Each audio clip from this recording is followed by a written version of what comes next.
Okay. Now, let's get into it. Good evening, good morning, or whatever part of the world you're in. Welcome to another glorious episode of Bl3rd Talk. Today, we are going to talk about everything that we probably should be talking about. Do not judge us. Or do. I mean, at this point, we're all going to hell. He's not exactly wrong about that. All right, so how you guys doing? Welcome to another episode of Bl3rd Talk, and we are here to talk about some of the things we have been dealing with, and I am here to bitch about my irritation with the Marvel Universe. What?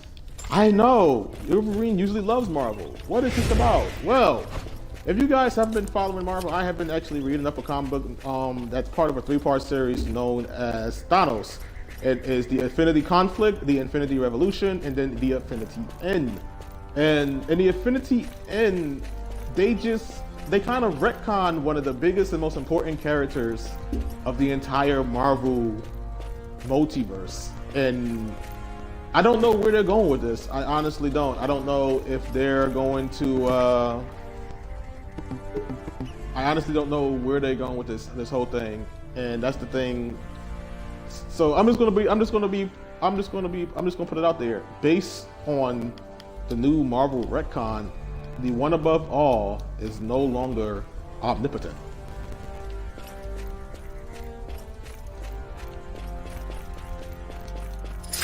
So what? So to break the story down, as the one above all says, he is only omnipotent in his circle of multi-dimension and multi-realities. Apparently, there are different multi-realities, multiverses, and multi-dimensions out there that each have their own one above all. He's just one of apparently many, and there's something above them. So there is a higher being there's multiple one above alls, and there's a higher being of the one above all. This actually does help explain the Beyonders in a sense of speaking. But the reason this is brought up, because in Thanos, the Infinity End, Thanos finds what is called an astral regulator. Now, astral regulator was created by the one above all to kind of like keep the universe regulated. And the reason I say that is because, like, you ever heard of the parallel universe theory? Like, if you make a decision, there's an opposite universe created that has the opposite decision you make. So if you decide to go right, if you're walking on the street and decide to go right, there's a parallel universe now created where you went left instead. You see what I'm saying? Yeah. So to stop all this from butterflying out of control and creating chaos, the one above all created these things called astral regulators, which allows the universe to kind of stay in check. What channel are you on, Wolf? I see you, never mind. Allows you to right posture. Allows the universe to stay in check. Let's go fight the storm. So, Thanos has died, and this is shoddy writing.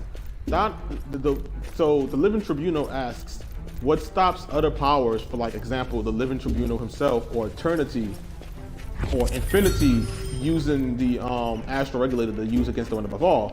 And he literally says it's so powerful that if they touch it, it would destroy them.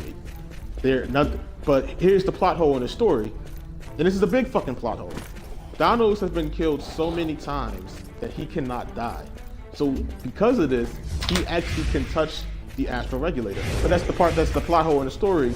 If the astral regulator is strong enough to kill Eternity and Infinity, which is beyond death, how is it that it can't kill Thanos?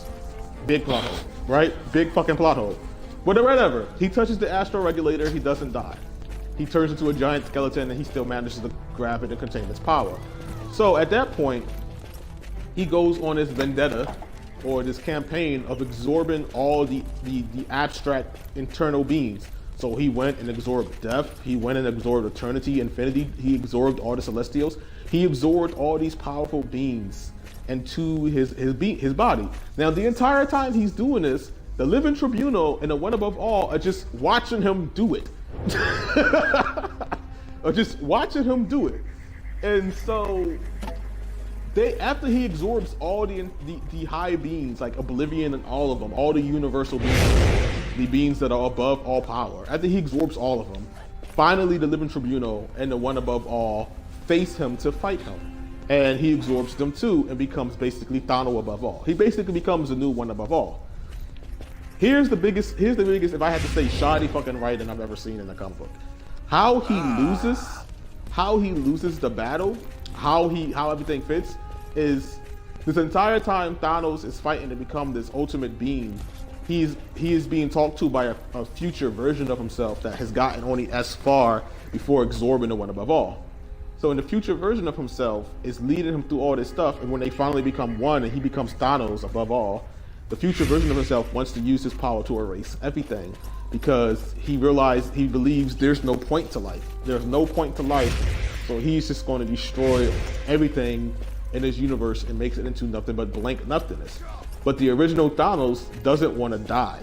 So somehow Adam Warlock distracts. Don't ask me how you distract a being that is omniscient, but whatever. He distracts the new Thanos, and Thanos fights back against his other half, and he destroys himself and resets everything back to the way it should be, putting the One Above All back to itself and everything back to the place it should be.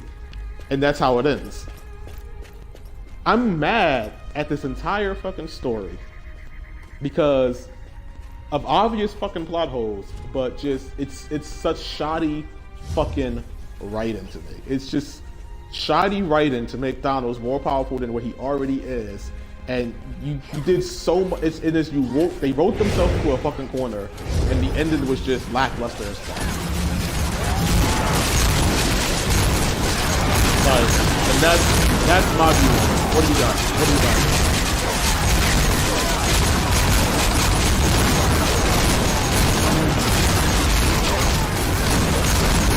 I agree with you.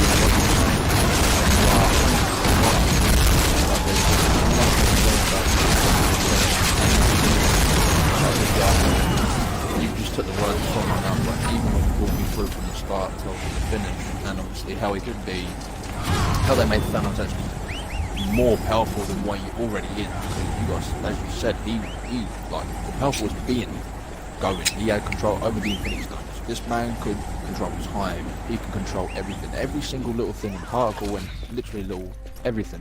Everything you can put your mind to, he can control. He can wipe people from existence. And it's shoddy. It's so shoddy writing to me, and it really I like the Infinity Conflict. I like the Infinity Revolution. I was loving the Trinity, and I was expecting them to end it with something good. And I was legitimately interested as the story was going. But when they had the One Above All literally said he does not know how to end this, he does not know what's going on, and even the Living Tribunal was like, the fuck? Aren't you supposed to be omnipotent and omniscient? And then he's like, yeah, but that's only in my circle of reality, dude. Like in the sphere of different realities and dimensions I control. Outside of that, I have no control of stuff. There's other One Above All, and they own spears and they do this. He's like, once he touched that regulator, which he shouldn't have not been able to touch, Thanos has gotten out of my reality. The thing about it though is that was the biggest contradiction is this is a power that not even eternity or infinity or the Living Tribunal himself can touch, because it would literally just destroy them. But their excuse to why Thanos can touch it is Thanos has died so many times, he's beyond death. That makes no sense. Because he's beyond death doesn't mean he's beyond oblivion. Because if it's strong enough to destroy infinity and eternity, which are beyond death as well, how is that an excuse for why you can touch it? None of that made any sense to me. Yeah, I feel like the writing has been going down these past few years because of everything that's been happening. Because I think that's a big thing that goes with it too. Like, they try to do so much grand shit that they try to top it every time, and it gets stupid after a while. Bro, they wrote themselves into a corner, and it's like they tried so hard to top this shit. It literally, like I said, these are obvious plot holes that anyone can point out in this story. It makes no sense, honestly and truly to me, like how this story even got to the way it got. Like, dude, you're dead ass sitting here and telling me this. This man can touch something that's because he died so many times, but that eternity and infinity can't touch. But his excuse is because he died so many times, is why he can't die from it. That makes zero sense. There's none of that makes any sense. Yeah, None of no it. logic behind it. None of it, and it's infuriating, and like I'm just kind of sitting here like reading this, and like when he beat the one above all, I'm just sitting here like, so how are y'all going to beat this guy now that Thanos is the one above all? He sees everything, he knows everything. I mean, like the art was awesome. They had his face appear in the sky like a cloud. I mean, for evil little smirk, that was probably one of the most awesome art scenes I've ever seen. It really was, but what defeated the purpose and a lot of shit was just like how this whole thing went down, like how you beat him, how we defeated Thanos once and for all, was the other side of him didn't want to die, which that made me laugh. When was Thanos ever really afraid of death? Like, It's true. I guess it wasn't death, I guess it was oblivion, because he wanted to wipe out everything to nothingness. But still, like, none of it, it just, oh god, dude, it was so much contradiction and just shoddy writing to me. And I'm still mad about it as I think about it. It was just like, y'all really pulled one out the ass, and y'all destroyed the living Marvel consistency. Like, the one above all has always been the one above all, and y'all just honestly destroyed that in one fell swoop. And the biggest argument of this whole thing now is it canon? Is this story canon? A lot of people are saying it's like, there has been no official answer to if it's canon or not. So a lot of people are saying it's not. Some people are saying it is. It's a lot of things. Hey, what is this world boss that you want to do? It's over by me. Okay, I'm gonna come over to you. So a lot of things are like, is it canon? Is it not canon? Because Marvel hasn't really released a statement saying this is a canon storyline or this is a non-canon storyline. We don't know. I mean, don't get me wrong, I'm interested in the idea of the other one above alls and the different spheres of multi-realities and multiverses that exist out there, and the being that's apparently supposed to be above all of them. That is an interesting story, don't get me wrong. Y'all opened up a can of whoop ass with that shit. But the inconsistency of the story of which you created, I would have been happier if they would have opened up that story. Like, and honestly and truly, by doing that, it kind of does explain the Beyonders, because the whole point of calling them the Beyonders is they come from beyond the Marvel's multiverse. They come from outside of it, that dimension. So it would make sense now that there is another multiversal reality, a multi-reality sphere in which there's no whole other one above all where these guys come from. That makes sense. That actually makes sense to where the Beyonders come from. Because you gotta remember, in the Secret Wars, the Beyonders came in and just killed off the entire multiverse hierarchy besides the one above all, because they couldn't kill them, but they just killed off everybody. So, but it still leads like a lot of like I said, it still leaves a lot of parts of the story to be desired and stuff like that. And y'all kind of honestly introduce these more powerful characters or more shocking truths in a better way, in a way better way. Bro, where are you? So I honestly feel like that writing just kind of, it just frustrated the fuck out of me. It irritated the living hell out of me. It really did. So that's my piece right there. It for like my fuck Marvel for this weekend, because that irritated the hell out of me. You created a real big inconsistency. It really did, dude. And like, I always love. Brandon can tell you, I'm one of the biggest Marvel fans. It's a hard thing for me to find something about Marvel I dislike, but that irritated me because it created such an inconsistency with the story, and they didn't even kind of give you direction on it. And it's like, none of this makes any sense on how this dude is doing this by your own rules that you set up in his universe. Thanos shouldn't even be able to touch this thing, even if he's beyond death. Because he's not beyond eternity or infinity. If eternity and infinity cannot touch it, how can Thanos touch it? There are rules. None of what you just said makes any sense. It doesn't even follow your own rules. You created a loophole that your own character doesn't even follow his own fucking rules. So it's points like that. Like, they could have created a bigger threat if they wanted to like break out and be like, oh, there's more outside of the Marvel multi-reality. There's other whole spheres of multi-reality. There's other one above all. I would have been like, that you could have did something so much better. But the Infinity conflict was just not it, man. It was just not it. Yeah, it was complete ass. You didn't even read it. Why are you saying that? Nope. Such an asshole, dude. Alright. So that's my big session for that one. But next we're gonna talk about Tanjiro from Demon Slayer. So this conversation came from an anime group, and sometimes it's most anime groups that kind of inspires some of my conversation. And the conversation was basically, can Tanjiro hang at the Demon Slayer table? Like, is he earned his stripes to sit at the table with the infamous Demon Slayers? When I say the infamous Demon Slayers, we're talking about Doom. It could be Demon Slayers from comic books, movie, video games. So we're talking about guys like Doom Guy, Guts, Berserk, Constantine. Yeah, Constantine, the Winchesters. The Winchesters. The Winchester, I can't. Alright, here's my thing. I love Supernatural. I can't stand the Winchesters. Their super ability is to be ass policious. Like, the amount of times they should have died. Like, bruh, every season, after the first season someone died, I was like, oh man, okay, they're gonna bring him back. And then the next season someone died, okay, they're gonna bring him back. And then the next season someone died and they brought him back, and it was the same two people over and over again they were bringing back. I'm not gonna lie, Castiel died and came back so many fucking times. Bruh, I didn't feel anything for anybody that died. I'm sorry, like, that's the same thing with Marvel. When you use that excuse so much, like, you kill somebody and keep bringing him back, it diminishes the feeling of them actually dying, because they never know you might just bring them back again. You're right. And that kills any sort of emotion or attachment. We were talking about this earlier, like, with the one thing I like about, like I said, Attack on Titan allow you to actually become invested in the character before killing them.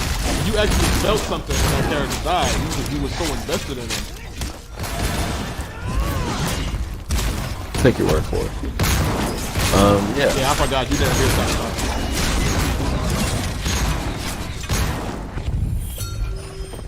But yeah, that was my thing with, like, Supernatural, man. Like, cause I love Supernatural. Like, that's my show. But they did, and just like how you feel with the writing in Marvel, just exactly how you feel with the writing in Marvel, it tanks after a while, and the show's been on for so long. I mean, dude, they went on for like 15 seasons. They just announced, like, I think last year that they doing their last season. If they haven't done it this year already, I think it was like last year or the year before. Well, they're only doing a season this year because, like, the pandemic, they're splitting up. This was supposed to be the final season, but they're splitting it into 2 seasons because they can't record. So they're adding episodes onto the last season to make it an entire season itself, make it its own. I mean, season. to be fair, the last season of Supernatural I watched was that I kind of fell off on was the Metatron arc, the Metatron season, where he finally kills Metatron. When God had a sister. See, I heard about that. Here's the thing: is I kept up with it. The darkness. Yeah, and the thing is, it made sense. I'm not even gonna lie; it made some sort of sense. The thing that bothered me with Supernatural was seasons after that. Like, this season right now, like, you know who they're fighting? Who? Do y'all mind if I just tell y'all? I don't care. I don't care. Like I said, I'm so done with Supernatural. I was still. All right, they're fighting God. Why are they? Wait. Like, why are they fighting? Going up against God? Why? Why? Because apparently God this entire time has been. This is part of his story. Everything that he's been doing forward to them. Why they can't die? Apparently, that's why they couldn't die, and explained a lot. It was like, God, they've been protected by God's luck, which is why, like, bullets don't hit them, they don't get sick, things like that.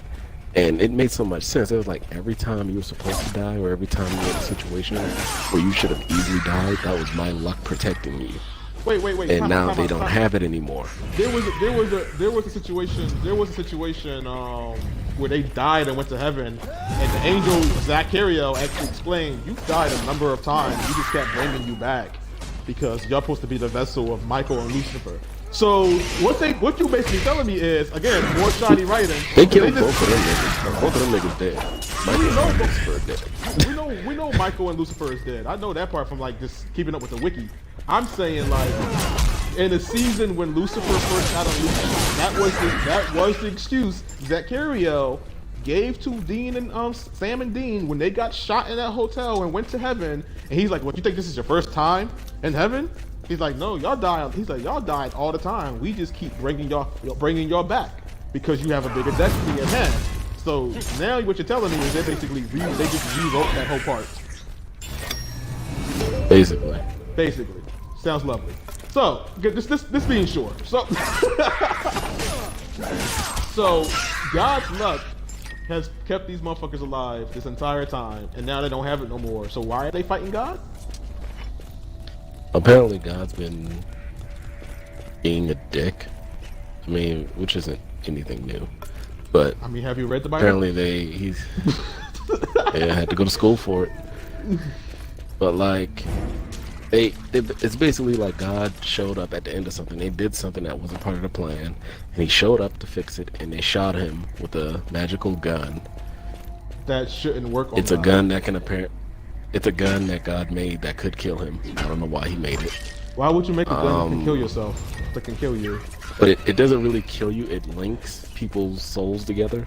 So Sam got his soul linked to God. So if Sam is hurt, God is hurt. Basically, that's the thing.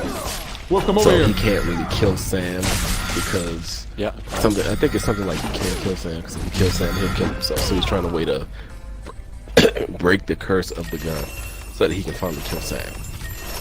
Huh? None of...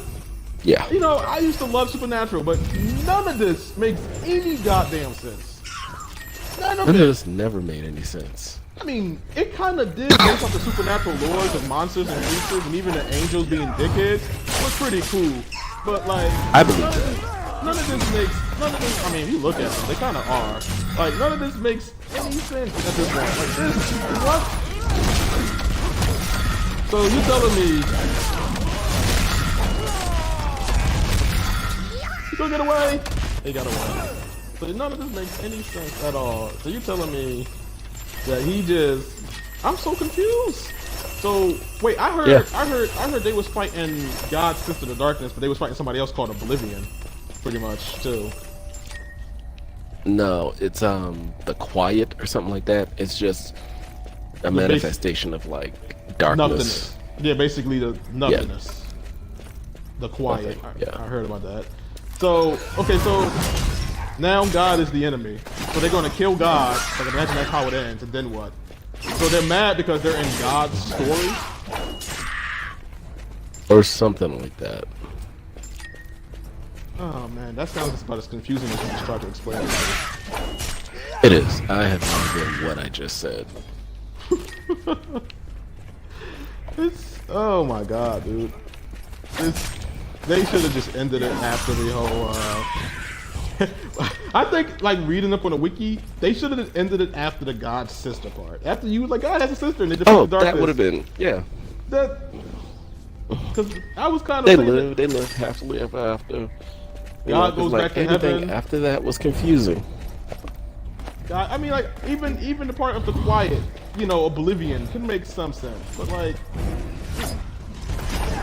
I don't know. Now God is the enemy because he took away his protective luck.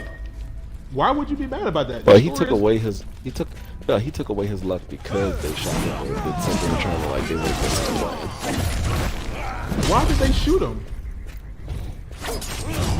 Who knows? And if they shot him,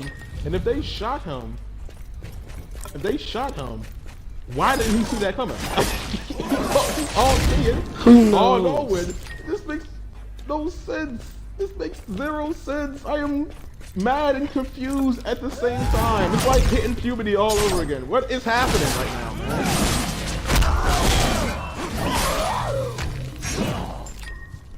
Oh, my God. I am angry. Okay, back on the subject. Can Tanjiro sit at the big boy table? Yes or no? I think he would get an honorable mention. He's not ready. No. You know what I see Tanjiro as? What? You know that he's the intern. Damn. He can hang with them, but he Damn. hasn't earned that like.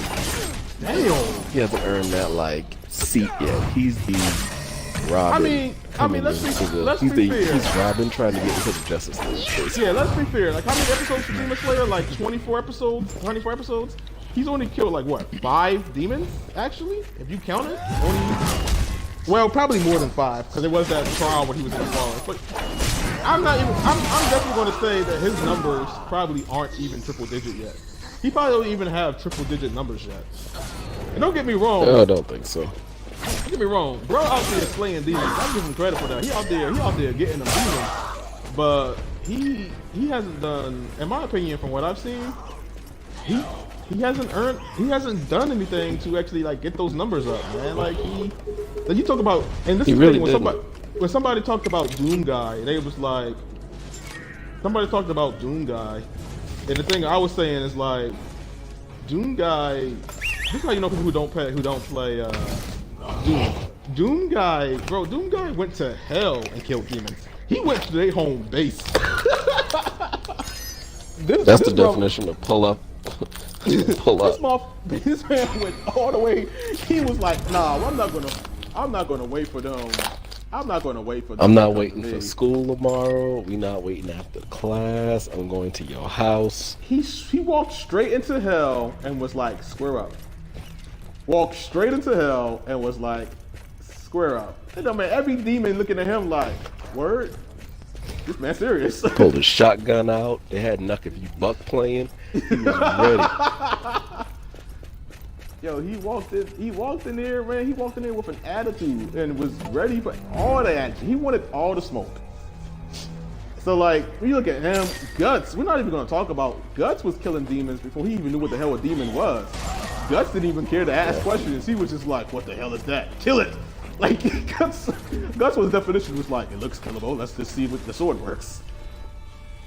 And this was a conversation that started, like I said, in the anime group I am, and they was like saying, like, people was literally arguing that he could hang with Guts.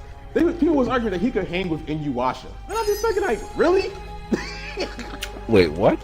That he could hang with Inuyasha? Well, yeah, he has a sword technique. Tanjiro don't have a sword technique that's killing demons with one swing, bro. That's killing 1,000 demons with one swing, dog. Tanjiro ain't got them type of techniques. I'm about to say, like, even the Hashiras don't have that. Bro, dead ass. Like, you trying to say this man gonna hang with... Like, don't get me wrong. Inuyasha is a half demon. His whole sword is powered by demonic power. At the same time, he is still a demon slayer in that sense. Even Moroku got more of a body count than he has. Moroku's another ass pull. I mean, he got a black hole in his hand. That's unfair. Bro, that wasn't his decision. Kind of like It wasn't his decision. He wake up one morning and it was like, I want this power that's possibly going to kill me and everyone I love. No, it's not his fault at all. But like, we can't put him in the same league. That's a black hole. Bro, like, come on. He took a curse and turned it into a gift. Like, just like Nezuko did in that fight against the spider demon with Tanjiro. Like, if Tanjiro would have legitimately lost that fight, like Tanjiro, he won that battle, but he would have legitimately lost that full-on war if it wasn't for Nezuko's help or the Hashira showing up at the end. Tanjiro was about to Actually, I'm about to say that was the Hashira's battle since Tanjiro got there. Yeah, the entire. I mean, if you think about it, if your boy didn't show up, then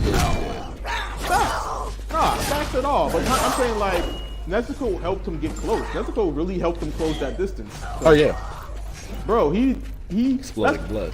Oh yeah, that shit was clean. I'm just saying, but these are the things like I'm talking about. Like when I say like when I'm just talking about when I talk about it, man, he like it's a lot. Eat up, bitch. There's a lot to it, man.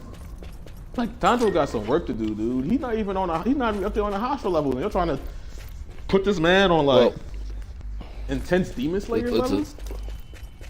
Let's think about this too now. What constitutes a demon? Do hollows count as demons? That's a good question. That's a good question. I would say they do because A hollow is the perversion of a spirit that is corrupted. And if you look at the definition of a demon, that is pretty much what a demon is. It is a spirit that's become corrupted over time.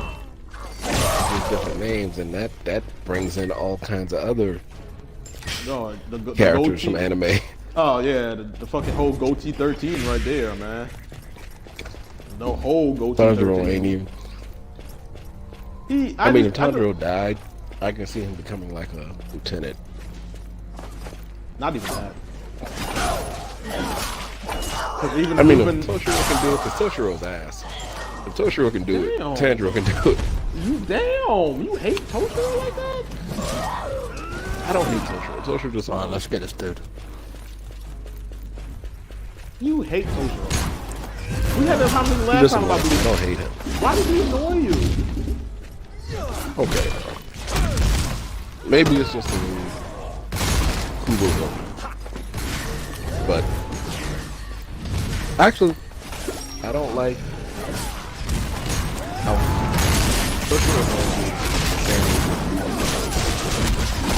like how much can you do with fucking Luffy annoys me? How much can you do with rubber? Like, let's be real about it. This man pulls assholes. Like, in situations where he should have died, I don't like situations where the characters are put in a situation where they should die, but by the hair on their chin, they live. Grimjow should live. Aizen should have killed Ichigo. Ichigo should have died so many times. Like, do you know how happy I was when Ukiyoda killed Ichigo? I was like, yo, yes. And to have him come back, I wasn't even happy that he came back. I was upset. I was like, motherfucker. He came back kind of legit. I threw my because I can't even heal this dude. Why can't I even heal this dude? Okay. He got that. Well, I mean, like, alright, so with that being said, as I write my story, I'm going to have you double check for assholes. Because I don't want you criticizing my assholes if I have any. Oh, sir. I mean, I don't mind assholes because I have them in my story, but that constantly happen, they're sparing me. I mean, like, I put it to you like this. Like, if I was to talk about Zayden from Bl3rd Power, my comic, his battles are more like these. Every fight he has, especially the big fights with the baddies, skin of his teeth, dude. Or it's somebody else that helps him. Or it's another reason. Like, in one of the chapters when he kills one of the 9 vampire lords. So like, I have this thing, and I got this idea kind of from Alita. I have this thing in a story called Bloodshot. So when a vampire is born in the story, they go through Bloodshot. Each and every century, they go through a Bloodshot. In each Bloodshot, they evolve. So this one vampire they was fighting, this motherfucker can turn himself into a type of element that was harder than diamonds. So his skin was just impervious to every weapon. Like, this is why it's so hard to kill like the real vampires, because they've gone through so many evolutions, they lived for so long that they evolved so many times, and each of these evolutions are like life hacks. So Zayden has an ability called Tempered Blade. Tempered Blade allows the blade to get sharper and sharper and sharper each time it comes in contact with something it can't cut, to eventually it can cut it. It's a technique of his, but the number of times it takes for him to swing so that the blade can assess depends on the hardness of the object. In the fight, one of the closest friends died. And as I told you before, one of his ability is the ability to sample souls and make weapons out of it. He forges weapons from like souls. So the soul's attribute plays a part. In her death, she offered up a piece of her soul to him, and the attribute matched his soul.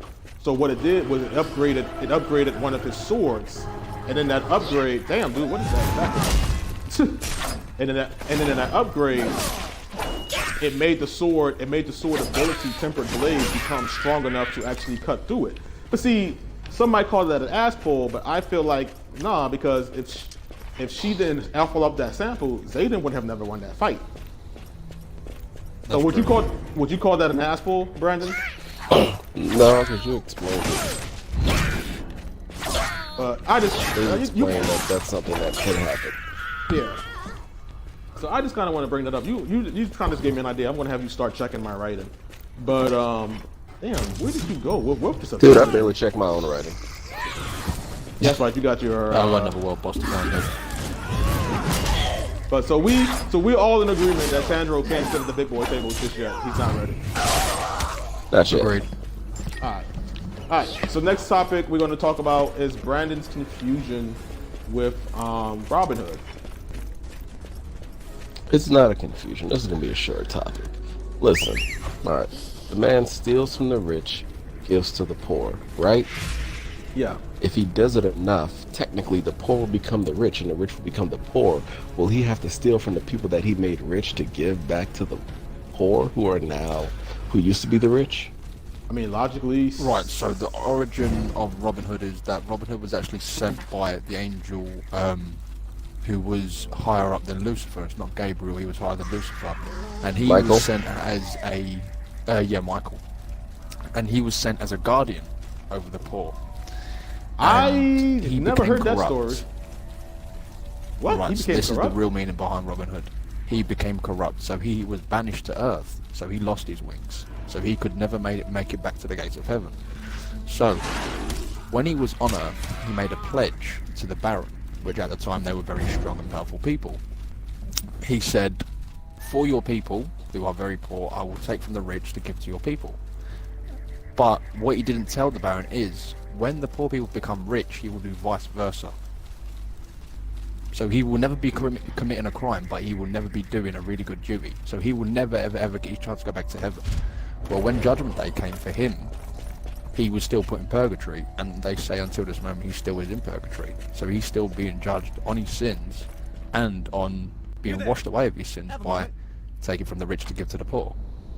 That's the real meaning behind Robin Hood. I don't even understand what the meaning is. So what's the meaning? Don't try to do good shit because you just end up fucking up anyway. Yeah, that's one of them. But it's also that one is materials are not everything, and two, money can never buy you happiness. That's the real meaning. But he was never after the money himself. He was giving it to people who needed the money. But like that really kind of does and that's answer what the people are question. trying to work out. Huh? They're trying to work out why, if he was stealing this money, how come he never took a cut? How come he never took a penny of this money? How did he survive? So what did he do? Oh. There must have been one point where he thought in his head, right, listen, I'm actually going to keep the money for myself. I don't care about anyone else. But that never happened. He stuck to one side, and then he switched it. He stuck to the other side. And as people, if you look at it, died because he was an angel. If you look at it, he just actually stuck he to. lived forever. If you actually look at it, he did actually stick to one side, and that side was give to the rich and take from the poor and give to. Take from the rich and give to the poor. It didn't matter who was rich or who was poor. All that mattered was if you was rich or not. And like you said, like you just answered Brandon's question, when the poor became rich, he took from them. And yeah, exactly, yeah. I mean, like, he could have just stopped giving it to the poor eventually. Just gave it to them enough to do where they could survive. That was also said, if he would have stopped his actions, he maybe, just maybe, like there's a 0.0001% chance he maybe could have got his wings back. And that's what Michael said to him. I mean, the thing about it though is, I put it like this. To him. I look at it like this at 100%. I'm just going to say this 100%. I think the reason why he probably didn't get his wings back, or the reason why he probably didn't descend, is because he didn't really help nobody. He was thinking he was helping people, and all he was doing was creating an illusion that he was helping people, when in actuality, he wasn't helping anybody at all. And because he wasn't helping nobody at all, and all he did was just create an illusion of it, it created a cycle of despair. All you did was, if you look at the definition and look at it truly, all he did was just perpetuate suffering and grief. That's all he did. He just continuously perpetuates suffering and grief. He never helped a single person, because the person that you are taking from to help that same person, once that person gets on their feet, you steal from them. So it's kind of like, bro, I just managed to pay off all my bills because of you. Now you taking my house? Like, imagine that. Robin Hood was basically the oldest story of a loan shark. If you look at That's true. He was the oldest story of a loan shark. He would take from a rich, give to your poor, and then once the poor got money, he would just take back what he stole from them. So all he did was just perpetuate a cycle of grief and despair in a constant circle. So when you actually look at that, then yeah, that's why he got sent into purgatory. And actually it makes sense to be in purgatory, because in purgatory, you're forever in a suspended state of fallen. If you study up on the Grigori or the Watchers, the leader of the Watchers who came down and basically made it with the human beings, created Nephilim, they said he's in a perpetual state of fallen with one eye open and one eye closed to kind of symbolize that he is not rising, but he is not fallen. He's just in a suspended state of it. And that makes sense. You created a suspended perpetual cycle that never ended. So what better way to understand that punishment is to end up in a realm that is a perpetual cycle of non-ending grief. Yo, Jay. Word. Send me the link from Mixer. Well, check your phone. I was trying to find a smooth way to tell you to check your phone, but there was no smooth way, so. Well, you could have just said it on here. Come, bro, we created these models for this reason, because we are not trying to be a scripted host anyway. You know what I mean, bro? I know.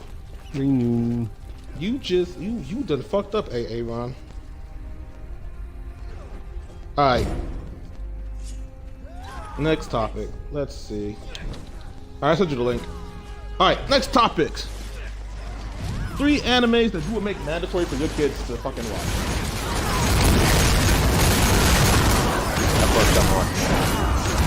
My man! My man! Why Blood? Why? Really, Brandon? Really? No, alright, you said Blood. Alright. Seriously, I would have a watch. Alright, that already fine. Oh man, Because I feel like my kids need to be more already. What? Yeah, I'm getting them ready for the world. Getting them ready for the world.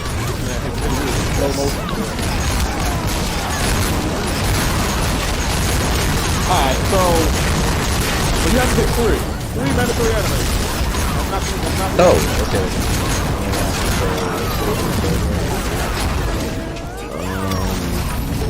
Digimon.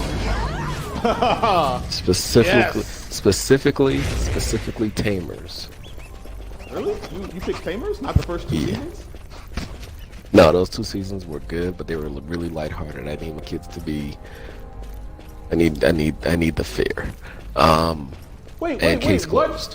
What fear? What fear are you trying to achieve from Digimon Tamers? I am confused. The fear. That doesn't explain shit, man. Alright, no, because the issues with Tamer is that they show really how losing friends, building friendships, being outcasts. The first 2 Digimon seasons were very lighthearted in that. The second one more than the first season. Season 3, shit got dark. Oh yeah, my kids know people die. Things happen. I mean, you gotta understand. Yeah, the D Reaper probably killed a lot of people, bro. They just never when showed Leomon died. When Leomon died, he had that nervous breakdown. That hurt. It's not only that hurt. Episode later, when she had her nervous mental breakdown and she was talking to the puppet, I need my kids to see that not everyone's gonna turn out great. But that shit, you know what? You brought up a good point too, because it also showed redemption, how a person can actually understand their actions and how it hurt others and want to actually redeem themselves. And that, bro, I'm not gonna lie. As a kid, the 2 scenes that brought me tears to my eyes in Digimon was seeing Leomon die, the first one. The second scene was seeing Beelzemon beg Jerry to let him save her in that one fight when he got hit in the back. You're starting to get me all in my feels. When he got, dude, that shit hurt. That's good voice acting. The passion you heard in that, he's trying to save her, and he unleashes, Fist of the Beast King because he absorbed Leomon's data, and she just sees everything, and he's reaching through, and he's like, just take my hand, please, just begging. And then, dude, I was like bawling tears. I'm like, oh my god, like this man is really sorry. He is really sorry. He knows what he did, and he just wants redemption, dude. And I was like, you touched on a good point, man. See, that's why you my nigga. You touched on an excellent point on that shit, dude. Like, thank you. Really, that shit, you right. That I mean, like, Digimon season 1 was dark. The only thing dark about it was they had Myotismon suck someone's blood, and then they had War Greymon twist his crotch. No. Those weren't even the worst ones. Those weren't even. Listen, I have all the greatest Digimon kills memorized. Angelomon shooting an arrow through this nigga's chest. That was when I first saw that, bruh. I stopped watching Pokemon. That was when I stopped watching Pokemon, when I saw the arrow go through. He had his arms crossed, and she cut him off. She cut off his attack. Not only did she interrupt him, she charged up everybody's move into her own, shot it through his chest. I like to think she was smirking. But probably was. That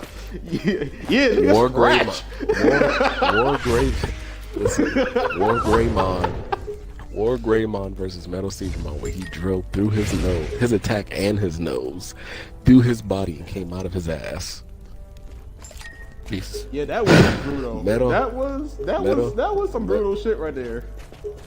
Metal Garurumon versus Puppetmon, where Puppetmon tried to cut him, and Metal Garurumon just hit him with that ice wolf claw to the face.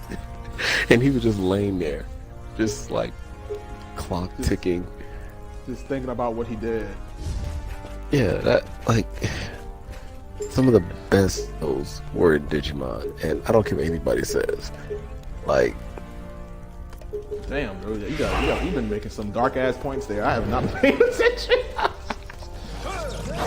Digimon, I mean, you think about it, Digimon was extremely realistic in the story. Like, you got monsters and shit fighting each other. This shit ain't about to be. Yeah, you're not about to fight. No. This ain't about to be no soft ass shit. Like, Pokemon is a lot darker. Pokemon's a lot darker than they want to give it credit for, and that's the problem with Pokemon. In the manga, it is. It is, but like in the anime, they don't do none of that, dude. Like, yeah, you get hit with a beam that can destroy a building, you just pass out. I just walk it off. I mean, on Digimon, you get a cut, you can die. Like, bro, I'm not playing. Damn, where is that thing? I mean, you got me thinking now. You got me like dead ass thinking now. I'm just like, yo, he is not wrong about this. But yeah, you brought up a good one. So those are your three? All right, Wolf, what are your three? Yeah. What are your three animes that you want to make mandatory for your kids to watch? Well, Afro Samurai, as I originally said. Because there's just no explanation for that. I mean, come on. Who doesn't, like, what little kid doesn't like to see nice sounds, right? You got the main character. Dude's slick. He's not even good, he's slick. Dude's got... The sword's unbelievable. I'm not even going to get into detail because I'll be taking up so much time on the show. Alright, so that's my first pick. My second pick is going to be Digimon. Like, you did say that one, but I'm going to take that one from you. I'm going to go off on the record and say we all can agree Digimon is a must-watch. Yeah, my kids will be watching Digimon too, so I'm not going to even say y'all fronting on that one. That's true. Digimon. And...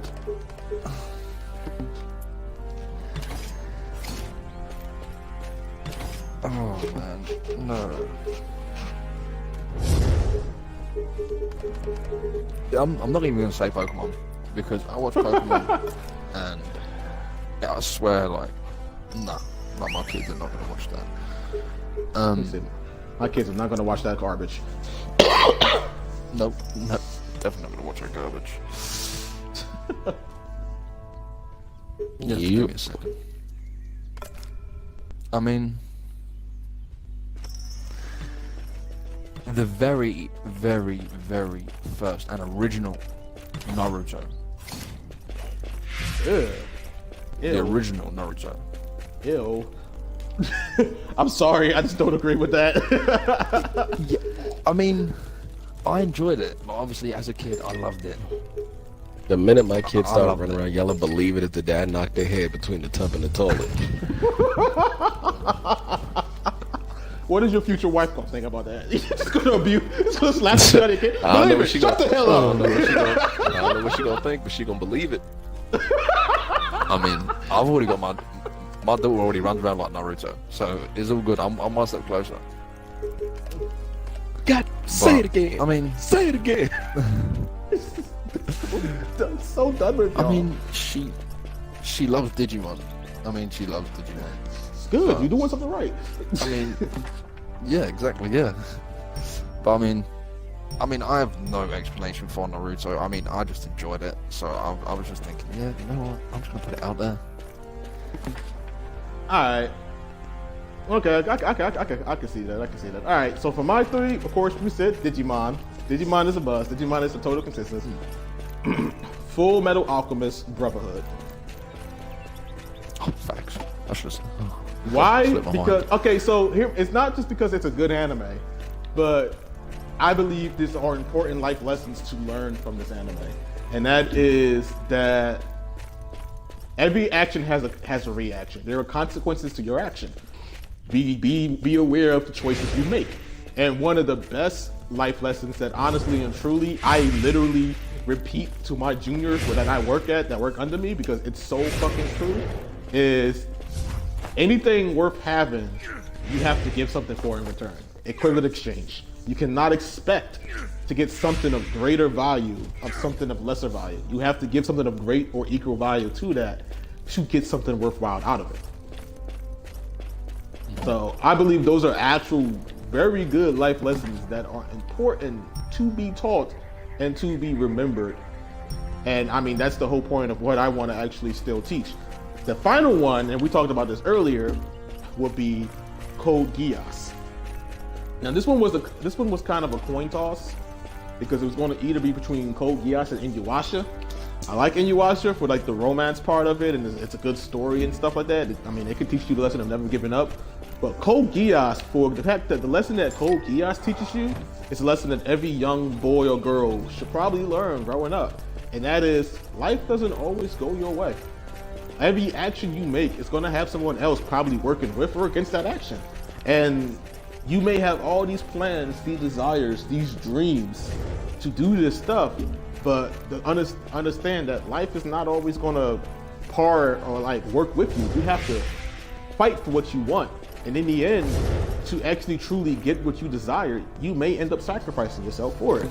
So, and that's actually, and I feel like that's actually I say we got a question from one of the audience. What's that?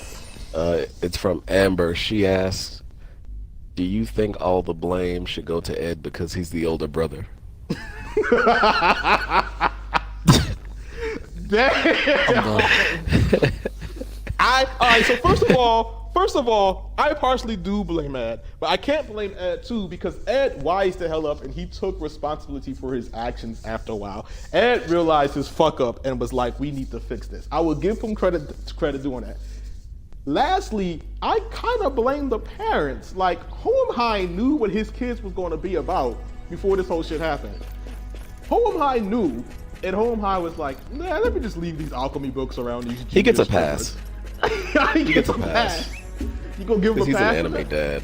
He's an anime dad. That's so he gets a pass. Like, we can't expect much. We can't expect much from anime fathers. Well, we've had a conversation about this. I mean, he could have been like Gong's dad and been gone, but like deuces. I mean, This man checked the deuces 3 weeks into the pregnancy. I mean, he was going around saving the world, so I guess you can give him that. But I don't know, man. I kind of have to still blame it on them, man. Like, but no, ultimately, staying on to the topic of the question, yeah, I think I put a lot of the blame on Ed because Alphonse was gonna. It was Ed's whole idea. Alphonse was just following what his brother was saying. It was Ed's whole idea. Ed was all like, we can bring her back. We have the science. We can do it. Fuck God. God don't control shit. God was like, yo, hold up. Let me remind you something. Yeah. But the thing about it though is, I'll have to also give him credit because he learned his mistake right away. He realized his error, and like a true intellect, he looked at his error and was like, I done fucked up, and I have to fucking fix this fuck up. And the thing about it though, he's even said it. He didn't care if his body ever got back to normal. He just wanted to get Alphonse's body back, wholly. If Ed had to live the rest of his life without an arm and a leg, he would have been fine with it as long as Alphonse got his body back. And the thing about it though is, at the end, you can truly see the maturity. I mean, talk about character development. You can truly see the maturity of Ed at the end of Brotherhood, when to give his brother's body back, he gave up the one thing. Again, as I said about Code Geass, you sometimes realize that you have to sacrifice yourself to get the things you desire. Sometimes he gave up the one thing that he held he held the most pride in, his own alchemy. He gave up his ability to use alchemy to get his brother's body back. So like, yeah. Oh damn, how did I get stuck? So like, and that's the thing that, like, he killed that quick. And that's the thing, like right there, I kind of look at, like, I blame him, but I also give him kudos because I've known, how many anime characters have we known that just don't have, that has zero color development? They don't grow up at all. They're just the same old, I'll give it a, Zenitsu. Ash. I'm gonna say Zenitsu because I just hate Zenitsu right now. Zenitsu had no character development. That motherfucker was a screaming bitch at the beginning of the anime. He's a screaming bitch, and yeah, it's annoying as fuck to me. Don't let Nisha say it. Hi, Nisha.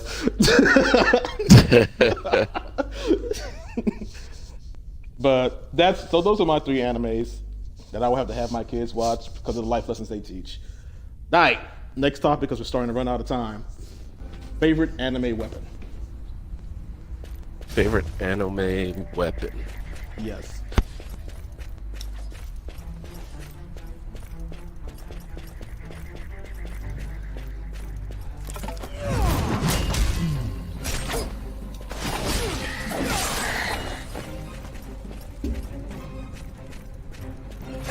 Everybody's quiet. Don't all speak about one. Favorite. Sorry, no, Jarrell walked in. Favorite anime weapon. All-time favorite anime weapon. Do techniques count? I'll allow it. Okay. No, what? You know what? No. Weapon. Techniques. Actual. Techniques. Yeah, I want an actual weapon. Techniques can be for another time. Okay. Zenbone Sakura. Byakuya's sword. Did I ever tell you I love you for that? Like, man, I'm sorry that I love you for that. That you're right. That's the most beautiful sword in all of anime history. I'm sorry. I was like, I'm getting that tattoo. Really? Somehow. Wait, I already got Kazushima. I got Kazushima on my arm, Dragons in Darkness Flame, the Majin tattoo, and I got the Anarchy Borderlands logo on my back. Alright, I see you. Do your thing, big dog. You do that. Alright, what about you, Wolf? Favorite anime weapon? The Xanax 2 from Bleach. The what 2 from Bleach? The Zang S2 from Bleach. Zangetsu. Okay, alright. I thought you said Zangetsu, that's the one. I thought you said Zenax 2, and I was like, did you say Zenax?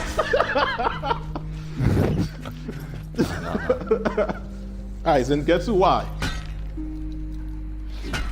Man, come on, most powerful anime short ever known to man.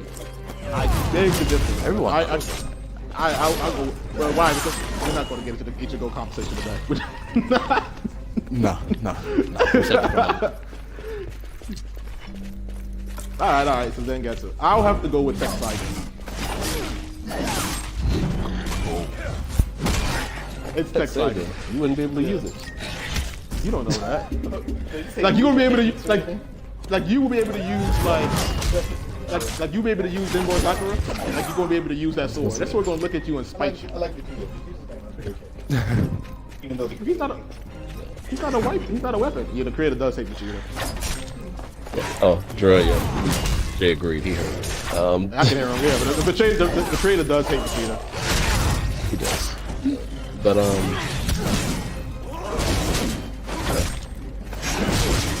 else, there's another weapon I know I like. Okay, so my I other mean, reason I for- would. look at this. Look at this. If I can use Texaiga, bro, I would be rich. I could create diamonds from that sword. I mean, I might take them down somebody. Oh, I might take down somebody's house. somebody could do that. I could create diamonds from that sword. He said he wanted Tetsega. I forgot. He said it's Tetsega to make diamonds. He could be rich from the house. Gotta can do that. Yeah. Sorry, diamond.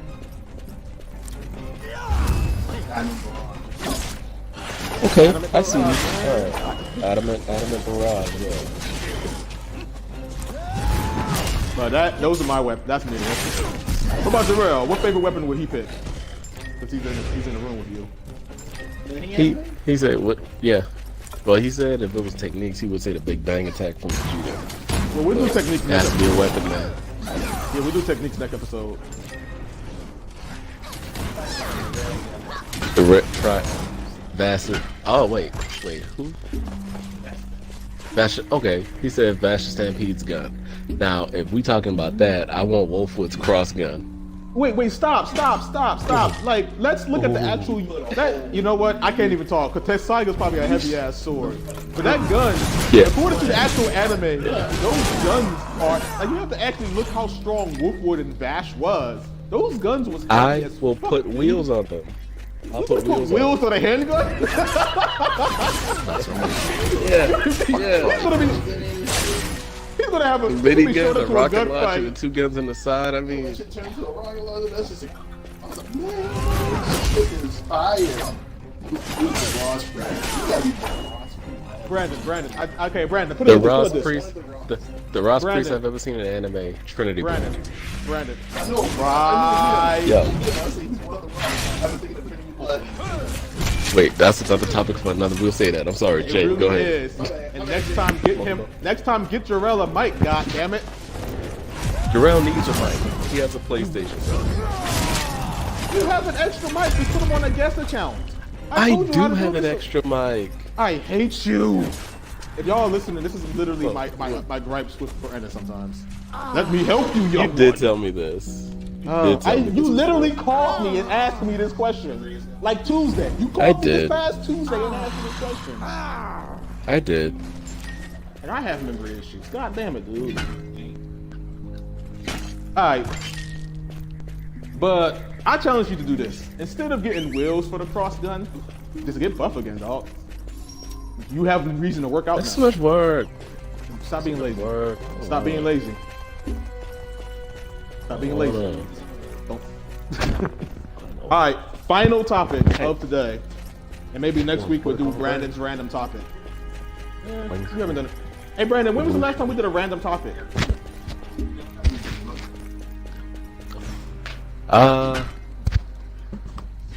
Last time we did a random topic, water was wet. Really? Was that one of the topics?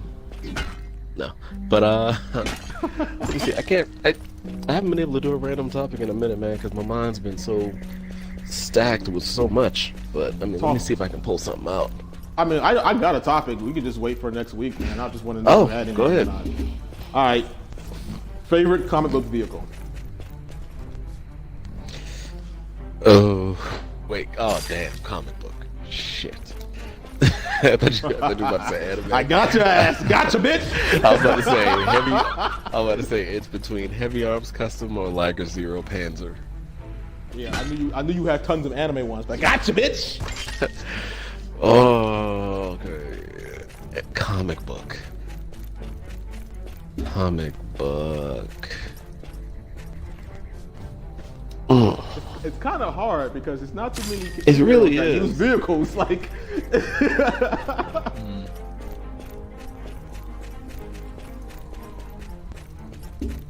Huh. I don't want to pick something lame like The Batmobile. Wonder Woman's jet. No, I mean, for real. I can't. I wouldn't say the Batmobile is lame. It can be. There's Look, just so look. many It can be. It incarnations can be. of the Batmobile. All right. I can't pick All one. right, let me go into detail about this. Let me go into detail with this. It can be any vehicle that a comic book character has ever used. It doesn't have to be a superpower vehicle. It doesn't have to be special. It can be any vehicle that you've seen a comic book character use, because they do got some specific vehicles. They do got some specific vehicles that they have name dropped in these stories. I know which one I want. What's up? And I just saw the movie yesterday for like the umpteenth time. I love the movie. People don't like it. I like it. What movie? The Green Hornet. Green Hornet is Black actually pretty Beauty good. from the Green Hornet. Oh, I actually like the Green Hornet. That shit. Oh, we actually that agree shit. on something. I actually like the Green Hornet. Okay, here we go. Yeah. Okay, all right, Like, here we go. the Green, like, listen, that. I was so mad they didn't do a was the sequel. Shit. It was, like, not a lot of people went to see it, but like, I hate that. Like, if I got the money, I'm making a sequel. It was a good movie. I kind of liked it. Yeah, I do too. But that's mine, the Black Beauty, because that shit was glorious. Oh, wait a minute. Also, as a over here? mention, We getting in this shit. I got something else for you. What's up? And, y'all probably never thought about it. An Iron Man armor. Actually, Iron Man armor is one of them. Is one of the things I was thinking about. Iron It Man does armor count is as a vehicle. It does count as a vehicle.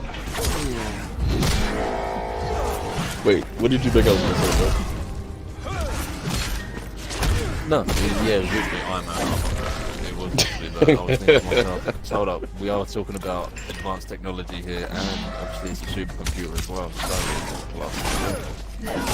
Well, I can't say Iron Man armor now because you said it, so I'm gonna go with my next choice. And my next choice was actually gonna be one of Wolverine's custom motorcycles or one of his custom cars.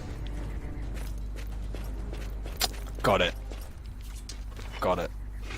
What you got? When the Ghost Rider turns into the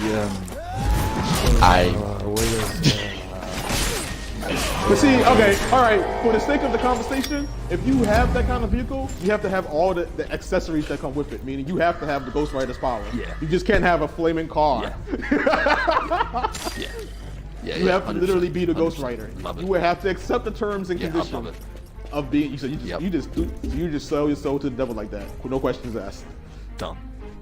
Damn. You're not a daughter, man. What you gonna do when you gotta go to work? Just turn into a flaming corpse and be like, all right, honey, see you tomorrow. Probably back soon. All right. I mean, Okay. come on, though. Looking into the soul of people and having a look at what they've done wrong in their life and their sins, and then basically just vanquishing them into basically cinders. Come on. I don't know if we could be friends with that though, because I've done a lot of petty shit that I wouldn't want you judging me on, dog. You look into my soul and gonna be like, really? To be fair, another honourable mention is, it's not comic book related, but from the original Ghost Rider movie with Nicolas Cage and the other rider that actually rides the Demon Horse will be another honourable mention. But then, yeah, again, you would have to become a rider. But he's technically not a rider. He is a rider. But He never gave the power back. And then in the Marvel comic book, yeah. and Cosmic Ghost Rider, they proved there can be more than one rider, because Yeah. there's I think Cosmic Ghost Riders Rider. are the Green Lanterns of Marvel. Yeah, and because there's more than one of them. Cosmic Ghost Rider, which is the Punisher, which is Frank Castle, And they're technically And cops. and then you got Bobby Reyes, which is the new Ghost Rider. He's the one that drives like the souped up Impala. And then Johnny Cash is it Johnny Cash? I think I got the name wrong. Is it Johnny Cash? It's not Johnny Cash. Yeah. Johnny Cash is actually still no. and it's not Johnny Cash. I don't know why I'm Johnny saying I'm Cage. thinking Oh. Johnny Cage. No, it is. No, it is. Johnny Cage. Fuck. Which one? Nicolas Johnny Cage. Blaze. Johnny Blaze. Wow. Johnny Brandon, Blaze. wow. There you go. Brandon actually, wow. I got upped on Brandon from Marvel knowledge. This is someone go get the I was champagne. literally trying not to say it. I was like, Why didn't you say it? I don't care if you correct me. I'm over here saying Johnny Cash and shit. for the longest amount of time, love I've been Johnny pushing. Cage. Oh my God, it came. All right, so yeah, Johnny Blaze. Because if you in the comic with Bobby Reyes as the new Ghost Rider, he actually goes against Johnny Blaze, who is currently now King of Hell. So there is more than one Ghost Rider that exists in the Marvel universe. So But Yeah. that's all the time we have. We went well over an hour. Well, after chops and edits, maybe just be shy of an hour. Well, that's all the time we have, guys. We hope you enjoyed today's episode. Join us next week as we talk about some more craziness. And we probably just give you guys an idea of what next week's hell is going to bring, which is going to be what, May 1st? Villains not to be fucked with. Oh, I've been waiting for this for a long ass time. Oh, Then we're going to tell me have about it. actors who really lived up to their roles, Netflix animes you should be watching, and animes where the hero didn't have easy victories. So, join us next. That's going to be next week's topics. If you guys want to join us for another one, this is when we do the live. Keep in mind that all episodes you see that are live goes on to YouTube a week after. So, hey, this has been Bl3rd Talk. Wolverine out. Say bye, y'all. Say goodbye. Say goodbye to the nice people. Peace. Bye, girls. Stop. Don't do that.